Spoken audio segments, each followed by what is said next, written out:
Весенний паводок, он начался, а воды сегодня достаточно для работы и обеспечения энергоснабжения нашей страны, всей территории покрытия Абхазии. Практически плотина наполняется небольшими умеренными шагами, умеренными метрами и сантиметрами. Ну, в целом, как говорится, в штатном режиме. Но если говорить о прошлом, то есть о том, как прошло тот самый осенне-зимний период, то станцию пришлось, эксплуатировали. Ведь это очень достаточно сложный комплекс, эксплуатация гидротехнических сооружений, очень сложный процесс.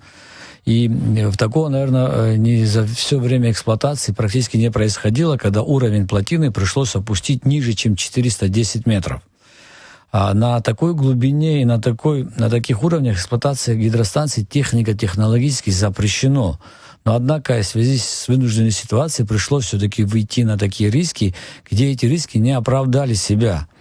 И техническим советом и руководством самой Ингургес, и я том самым подтвердил, увидя те документы, те последствия, фотоотчеты, какое могло привести и что привело эксплуатация Ингурской станции до уровня плотины 410 метров, достаточно печальные, и могло привести к худшим результатам выхода одного из агрегатов практически из строя на долгие-долгие ремонты, уже не говоря о материальных ущербе, который могло нанести.